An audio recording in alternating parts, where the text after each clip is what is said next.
पैसे देते बोललो ना मी त्या दिवशी बोललो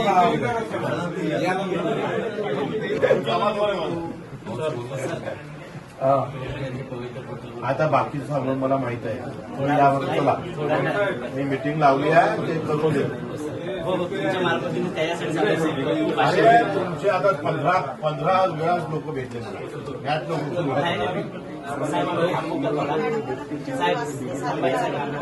थांबाची गरज नाही. तुमच्या अगोदर मी काय सांगतो तुला, तुमच्या अगोदर मी हा प्रश्न विधानसभा बोलणं रे बाबा.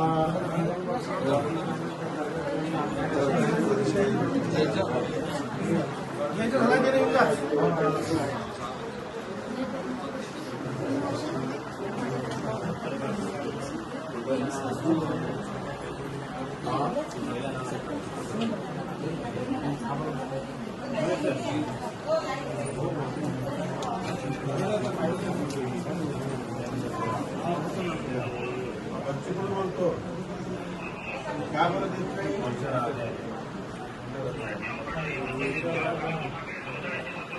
हा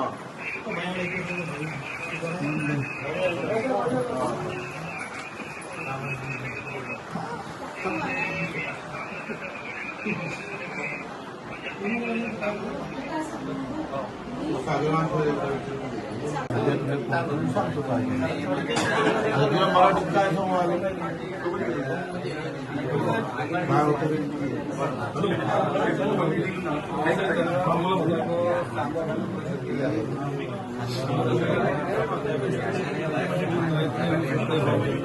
बोलतो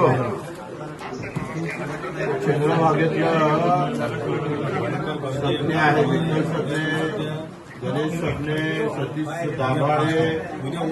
आज तुमच्या जनता दरबारात शेतकऱ्यांनी मोठ्या प्रमाणात हजेरी लावली होती. काय नेमक्या शेतकऱ्यांच्या वेदना आहेत? खरं तर बियाण्याच्या बोगस बियाण्याच्या तक्रारी भरपूर आलेल्या आहे. त्याचे पंचनामे झालेले दिसत नाही आणि कृषी अधिकारी त्यांना वेगवेगळ्या पद्धतीचे उत्तर देऊन उलट त्यांना अधिक अडचण निर्माण कशी होईल अशा पद्धतीची वागणूक दिल्या जातं, असे पण काही तक्रारी आहे.